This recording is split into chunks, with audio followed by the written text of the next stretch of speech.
आपने कभी ऐसा भोजन किया है या कभी कोई मिठाई खाई है छक करके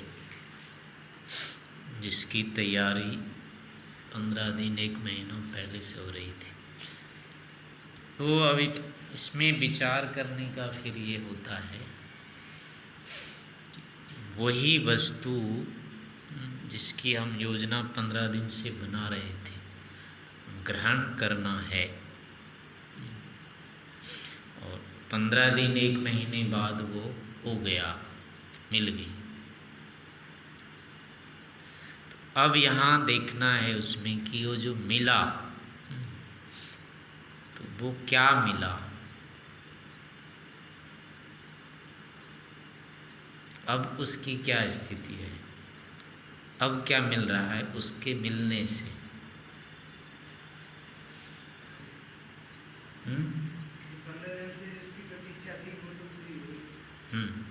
उस पूरी हुए से, यानी मान लो रसगुल्ला खाना था या किसी भोज निमंत्रण में 1 महीना पहले या 15 दिन पहले निमंत्रण मिल गया और आपने सोचा कि बहुत खूब खाएंगे जाके डट के, और पहुँचे वहाँ डट के खा लिया, इतना खाना था डट के खाया उसको। अब उस खाए हुए की स्मृति अभी भी है। तो वो जो खा लिया था वो मिल गया था और वो अभी भी याद है जैसे, तो अभी भी है ना वो। तो अब उस विद्यमान से अब क्या मिल रहा है, ये प्रश्न है, हैं? मिल रहा है उससे दुख मिल रहा है। अच्छा, उसके मिल रहा है दुख या उसके कारण से दुख उठा रहे हैं?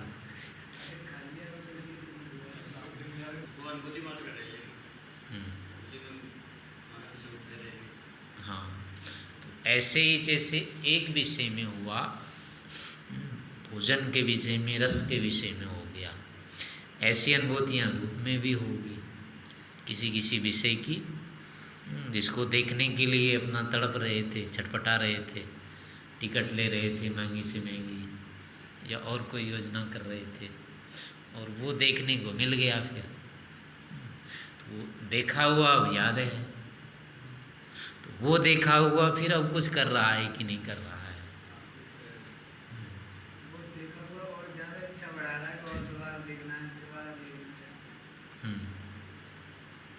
जो यही कर रहा है ना अपनी, जैसे वो और कह रहा है तो आवृत्ति करो।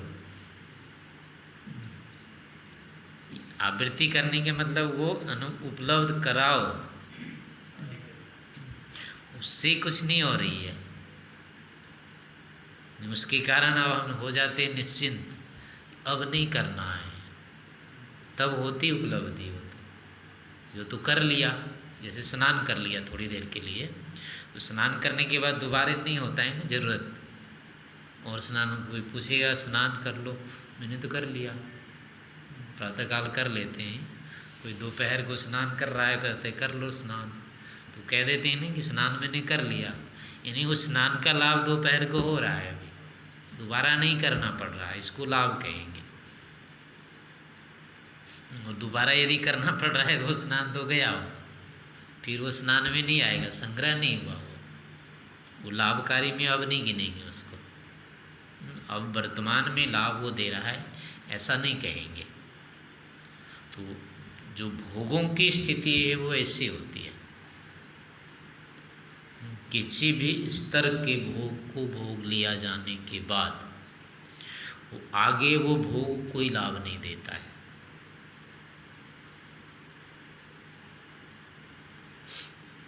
वो केवल एक अहंकार के रूप में इकट्ठा हो जाता है, बस इतना होता है।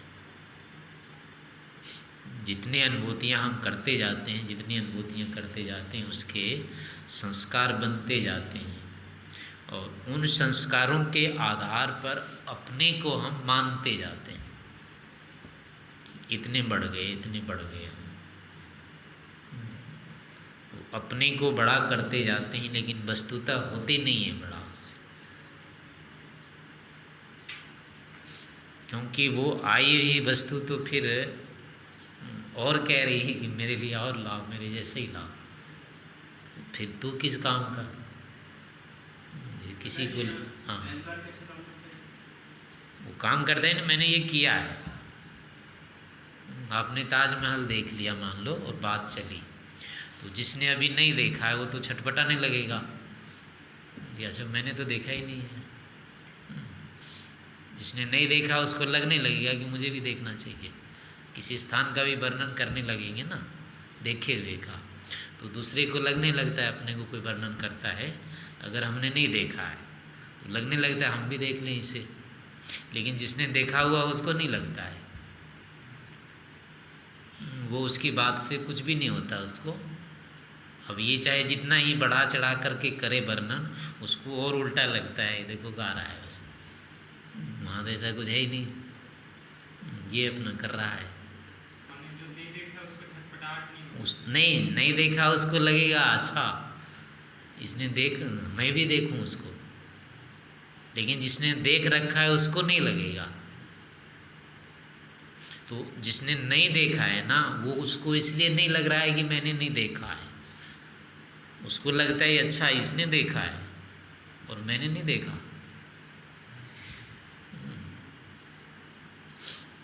क्योंकि वो देखा, क्या देखा नहीं देखा ये उसको याद नहीं है, उसको इतने याद है कि अच्छा इसने देखा है, मैंने भी तो देखा है। क्योंकि उसने क्या देखा उसकी अनुभूति इसको थोड़े होगी, उसको कैसा लगा था, क्या देखा था, इसको क्या पता है।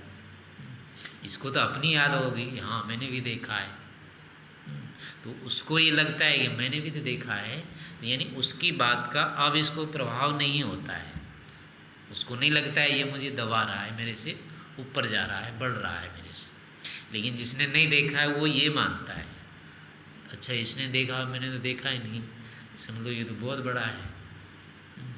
तो उसको दबाने के लिए फिर वो करता है कि अच्छा मैं पीछे कैसे रहूँगा। तो ये भावना क्या है, ये अहंकार है। यही एक को उस अनुभूति के कारण बड़ा लगना, वो अपने को भी ऐसे ही लगता है, दूसरे को भी ऐसे लगता है। विद्या किसी के पास हो गई तो उसको देख के लगता है ये तो बहुत बड़ा विद्वान है, मैं तो कुछ नहीं हूँ। किसी धनवान को देख करके जिसके पास धन नहीं है तो उसको क्या लगता है, तो बहुत बड़ा आदमी है, मेरे पास तो कुछ भी नहीं है। यानी कि वो अपने से बड़ा मान रहा है उसको लगता है ऐसा। और जिसके पास धन है उसको भी लगता है कि इसके पास तो कुछ नहीं है, मेरे पास तो इतना है। तो जो इतना है उसकी गिनती वो नहीं करता है, वो उससे गिनता है कि मैं इससे इतना हूँ, इतना बड़ा मैं हूँ और ये इतना छोटा है। तो संग्रह जो होता है उस संग्रह से ये परिणाम आता है। अंतिम परिणाम किसी भी संग्रह का, किसी भी अनुभव का जो होता है वो अहंकार के रूप में इकट्ठा होता है। इससे अधिक यहीं तक उसकी परिणति है। बस ये अपने को लगाने लगता है कि हाँ हम कुछ हो गए, इतना वो आगे भी देता रहता है सहायता, यानी सहयोग इतना करता रहता है, यानी उसके आधार पर हम दूसरे के सामने कहते हैं कि हाँ मैंने ये किया हुआ है। वो एक तरह से आत्मबल कहो या जो भी कहो, उसके सामने टिके रहने का बल देता है। जो जितना अधिक देखा हुआ है, सुना हुआ है, वो सीधे बोलता है तूने क्या देखा है, सारी दुनिया घूम रखी है, यहाँ देख लिया, यहाँ देख लिया, यहाँ देख लिया, पूरा घूम लिया, तुमने क्या है। उसको बोलने नहीं देता है वो उसकी अनुभूति अभी सहायता कर रही है, ये उसको यानी बड़प्पन उसको दे रही है, लेकिन वस्तुतः नहीं है वो उसके कारण बड़ा नहीं हुआ है। उल्टा क्या कर रहा है वो, अब और उसको छोटा दबा रहा है उसको, और वही जो अहंकार होता है और यदि प्रबल होता है तो फिर क्या करने लगता है, इन्हीं बाहर की चीज़ों को और अपनाने लगता है। इसका नहीं है, केवल मेरा है, ये नहीं है, मैं ही केवल हूँ। यानी कि अब वो अपने पर भी स्थिर नहीं रहता है। मान लिया वो बड़ा हो गया, तब उसको बाहर की चिंता नहीं होनी चाहिए थी ना। बड़ा तो हो ही गया, अब चिंता किस बात की। वास्तविक में बड़प्पन वो होता है दूसरे से जो अब अपेक्षा नहीं रखेगा, स्वयं हो गया समर्थ। वो स्थिति नहीं होती है इसमें, बल्कि उल्टे और उसको लगने लगता है इसका नहीं ये भी मेरा हो जाएगा, इसका नहीं ये भी मेरा हो जाएगा, इसका नाम नहीं आना चाहिए, मेरा आना चाहिए।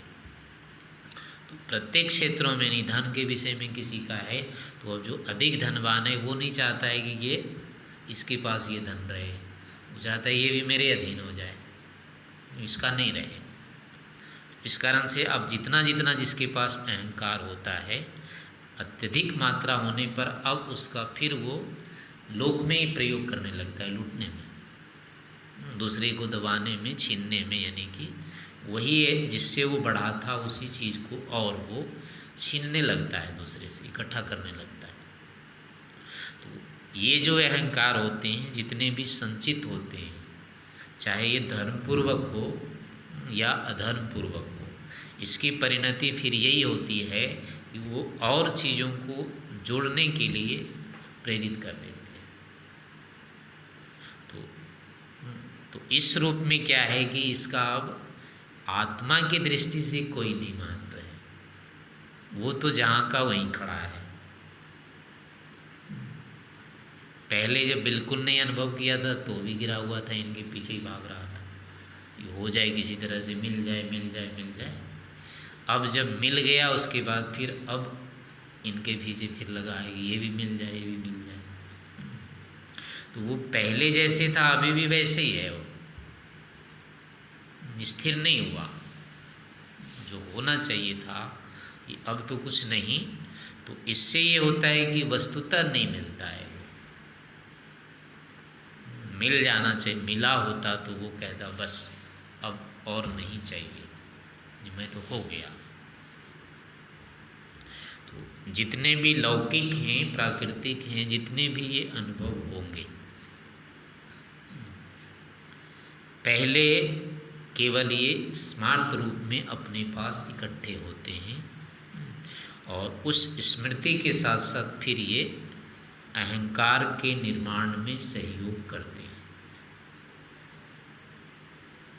और कालांतर में उस अहंकार से फिर से वही अपनी न्यूनता अधिक प्रकट होने लगती है।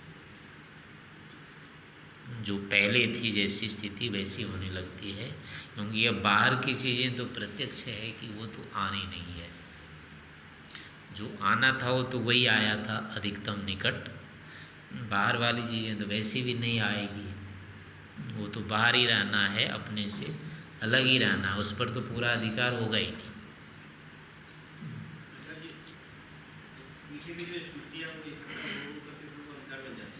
हाँ, वो अहंकार बन जाती है, उसको उतना लगने लगता है कि मैं इतना अधिक अनुभवी हो गया, मैंने इतना बड़ा हो गया मैं, वही आत्मा अपने को बड़ी मानने लग जाती है। और उसका फिर क्या परिणाम होता है, होना तो चाहिए था अब किसी के पास नहीं जाना है मुझे। यानी जो बड़ा व्यक्ति होता है वो निर्धन से मांगने नहीं जाता है ना, वो तभी तो उसका बड़प्पन होता है। तो ये अगर वस्तुतः बड़ा होता उस अहंकार से, तो अब इसको बाहर प्रवृत्ति नहीं होनी चाहिए थी लूटने की। दूसरे के पास जो था वो इसको अपना बनाने की नहीं होनी चाहिए थी कि वो भी मेरा हो जाए, ऐसा नहीं लगता। तो वो अहंकार वास्तविक था, यथार्थ था, उचित था। और ऐसा नहीं होने के कारण कि वो जो अहंकार है अब मिथ्या है, उससे लाभ के बदले हानि होगी, वही दुख फिर होंगे, वही अशांति फिर होगी, फिर वही निरर्थक कार्य करेगा। नहीं, जिसकी एक मात्रा के कारण ऐसा हुआ था उसकी 10 मात्राएं होगी, तो 10 मात्रा होने पर और उतनी गुनी उसकी अशांति हो जाएगी। वो शांत नहीं हो पाएगा, उल्टा हो जाएगा और कालांतर में तो अपने आप उसके हाथ से निकल जाएंगे फिर। जैसे सिकंदर आदि का है, उसको बल था, वो बहुत अधिक स्फूर्ति वाला था, जो भी था, तो उसका उसने क्या किया। अब मेरे सामने कोई बलवान नहीं दिखना चाहिए, एक जगह का राजा हो गया, दो जगह का हो गया, उसको लगा गया, और कोई राजा नहीं होना चाहिए हमारे सामने। तो अब वो राजा बनते बनते हुआ क्या, फिर मारा ही तो गया, फिर राजा बना कहाँ। ऐसे ही ये जो जितनी भी चीज़ें यहाँ की है वो कभी मुट्ठी में तो आती नहीं है। खाने पीने के लिए हो जाता है, उसके बाद आदमी बढ़ाने लगता है दान, तो उसमें अब क्या होता है, वो दान कर्मचारियों में बढ़ने लगते हैं, उनको वेतन देने पड़ते हैं, दूसरे की रक्षा में फिर काम आने लगता है, अपने काम का थोड़े रहता है। तो सहयोग तो दूसरे के बढ़ने लग जाते हैं, तो कटौती तो होने लग जाती है, बंटवारा होने लग जाता है, अपने पास नहीं रहता है पूरा का पूरा। तो वो किसी भी हालत में मतलब अपने को वो स्थिर जो करना है, शांत करना है, जो बड़ा बना देना है, पूर्ण कर देना है, तृप्त कर देना है, ये जो स्थिति होनी चाहिए महत्ता की, बड़प्पन की या अहंकार का ये परिणाम होना चाहिए था, वो नहीं होता है। तो इससे फिर ये होता है कि वस्तुतः ये अहंकार दोष है। अब हम अगर इसकी पुष्टि के लिए कार्य कर रहे हैं तो हम मिथ्या कर्म कर रहे हैं, ये हमारे लिए कल को जा कर के सुखदायक ना हो करके दुखदायक होगा। ठीक है, एक सीमा तक जब तक हो रहा है, वो रास्ते में चल रहे हैं, तो लगेगा अनुचित, कोई नहीं कहेगा उसको, लेकिन जो कर्ता की दृष्टि से है, पुरुष आत्मा की दृष्टि से, उसकी अपेक्षा से फिर ये कर्म नहीं होते हैं संग्रह के। तो अब उसके लिए होता है कि फिर क्या किया जाए, कुछ लेने की इच्छा ही नहीं रखी जाए, अपना झोपड़ी में वहीं जैसे जहाँ है वहीं रह जाएं, क्या कहीं देखने नहीं जाएं, किसी को सुनने नहीं जाएं, कुछ करें नहीं, क्या ये ठीक है फिर? तो इसमें होगा फिर तो ये चींटी उंटी जो होती है, ये भी कहाँ जाते हैं, ये कुत्ते हैं देखो आरी बन के कहाँ जाते हैं बेचारे, धनसुरा भी नहीं जाते हैं। कितने ऐसे लोग होते हैं जो अपने नगर में गांव में ही रह जाते हैं, कहीं नहीं जाते हैं वो, तो उससे वो थोड़े महान बन जाते हैं, उससे भी नहीं बनते हो, उससे भी वो दुख रहित हो जाते हैं, वैसा भी नहीं है। तो अब ये भी होता है कि अगर आगे बढ़ते हैं, खूब हाथ पैर मारते हैं तो भी वही बात, और कुछ भी नहीं करते हैं तो भी सताए जाते हैं, तो भी सुखी नहीं होते, निर्भय नहीं रहते। दूसरा आदमी आकर के अपना कुछ भी कह के चला जाता है, कूप मंडूक है, पता नहीं क्या है क्या है, तुमने देखा ही नहीं, अभी तो दरवाज़ा ही नहीं खोला, कितने सारे सुनने पड़ते हैं दिन रात उसको, तो वैसे भी शांति नहीं होती है। तो इसका फिर यही निदान होगा, वस्तुतः हम अपने से जोड़ने के लिए इनको नहीं जाने,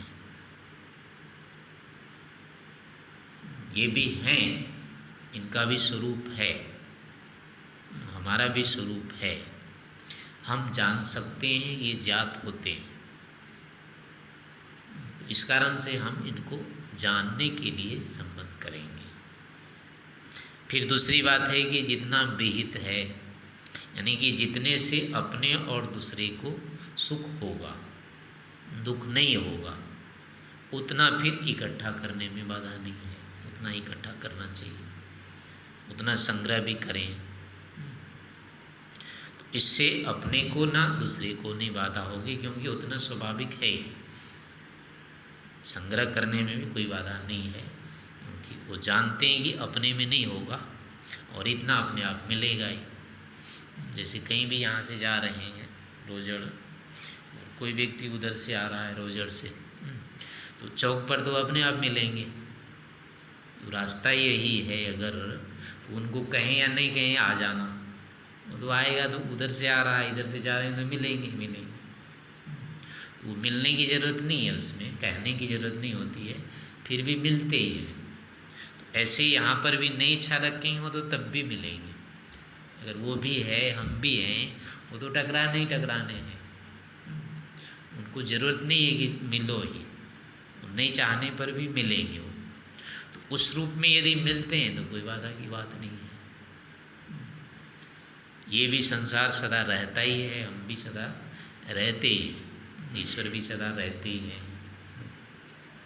उन्होंने हमको जोड़ दिया है इनसे, हम इनको जान सकते हैं, ये हमको जात होते हैं। तो इस रूप में अगर हम इनको जानते हैं, इनको प्राप्त करते हैं, ऐसा मान के करेंगे तो वो अहंकार फिर नहीं होगा। बड़ा बनने की इसमें कहीं स्थिति नहीं आती है। अब जैसे कि बाहर सामने खड़े हैं रोड पर, 50 गाड़ियाँ जाती हैं, एक से एक कारें होती है, तो उनको देख के थोड़े लगता है कि कौन मेरा है, मेरा इतना हो गया मेरे पास, ऐसे तो नहीं लगता है कभी। नगर में जाते हैं, पता नहीं कितनी सारी चीज़ें दिखती है, वहाँ थोड़े लगता है कि इतने मेरे पास हैं, नहीं लगता है। चीज़ें तो सामने ही है वो भी, और यहाँ भी अपनी ही चीज़ें होती हैं, वहाँ ये भी सामने ही रहती है। तो सामने होने मात्र से ज़रूरी नहीं है कि ये लगे मेरा ही है।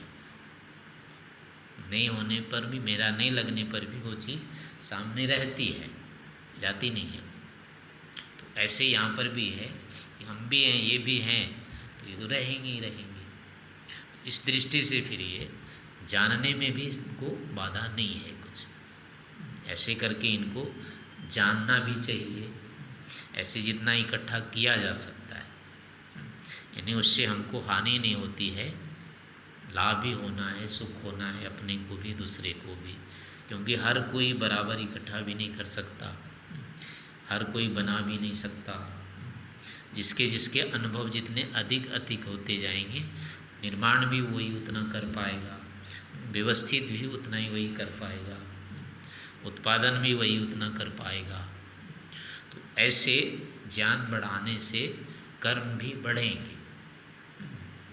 ज्ञान के कारण वो परिणाम आते ही हैं, क्रिया में विशेषता आती है।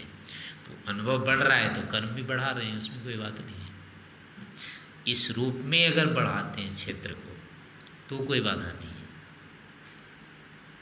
चीज़ वही की वही रहेगी, वो उसमें अंतर नहीं आएगा। केवल अपने ज्ञान अज्ञान में अंतर आता है, भावना में अंतर आ जाता है। यहाँ भी हम केवल मान ही रहे होते हैं कि मेरे से जुड़ गए, मेरा हो गया, मैं इनका हो गया, केवल मानना ही होता है। स्थिति जैसे हम भी अलग ही रहते हैं, ये भी अलग ही रहते हैं, तब भी हो नहीं जाते हैं अपने स्वरूप। तो उसी केवल भाव को हटा देते हैं, तब भी वो दोनों अलग अलग रहते हैं, जुड़ के भी रहते हैं, कोई अंतर नहीं आता है। तो इस कारण से क्रिया में कोई दोष नहीं रहेगा। हाँ, जो पाप पुण्य करते हैं, दुख के निमित्त से करते हैं, वो नहीं होगा ज्ञान। यदि होगा तो जानबूझ के, जैसे इसमें तो छीनते ही है, मिथ्या ज्ञान पूर्वक अहंकार यदि बना तो छीनेंगे ही छीनेंगे, दूसरे के पास रहने नहीं देंगे। लेकिन ज्ञान पूर्वक अगर ऐसा हुआ, ये तो अनुभूति बढ़ती है, जितने सन्निकर्ष होंगे उतनी अनुभूतियाँ बढ़ेगी, ये स्वाभाविक है, ये तो चित्त का धर्म है, उसके कारण से ये होता ही होता है। तो अनुभूतियाँ बढ़ जाने से, अनुभव बढ़ने से हम बड़े होते हैं ऐसा नहीं होता है। लेकिन अनुभव जितने, सन्निकर्ष जितने होते हैं उतने अनुभव बढ़ेंगे बढ़ेंगे, तो बढ़ते ही हैं।